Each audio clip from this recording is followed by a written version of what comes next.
இன்றைக்கி நம்ம என்ன பார்க்க போகிறோம்னா இந்த 3 ஃபோன்லேயும் கேமரா குவாலிட்டி அடுத்து ஜூமிங் எப்படி இருக்குன்னு பார்க்க போகிறோம். First Oppo find X9 Pro 30 இதில் ஜூமிங் பண்ணுறோம். ஃபஸ்ட்டு ஜூமிங்கில் எடுத்தாச்சு, இப்போ ஃபோட்டோ எடுக்க போகிறோம்.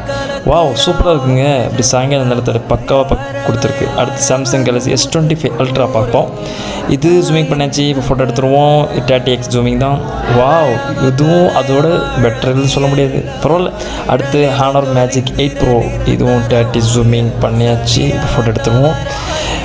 இது ரொம்ப சாயங்காலம் இருக்கிற மாதிரி தெரியுது. அடுத்து பார்ப்போம் iPhone 17 Pro Max, இது எப்படின்னு பார்ப்போமா. ரீசெண்டாக லான்ச் ஆன ஃபோன். அடுத்து இது ஃபோட்டோ எடுத்தோன்னா இது பரவாயில்ல ஓரளவுக்கு. அடுத்து Vivo X300, இப்போது ரீசெண்டாக லான்ச் ஆன ஃபோனுங்க இது பார்ப்போம் இது எப்படி இருக்குன்னு. கலர் குவாலிட்டி இது ஓரளவுக்கு பரவாயில்ல. எனக்கு தெரிஞ்சு ஓப்போ ஃபைண்ட் X9 Pro தான். நீங்களும் எனக்கு கமெண்ட் பண்ணுங்கள். மறக்காம நம்ம சேனலை சப்ஸ்கிரைப்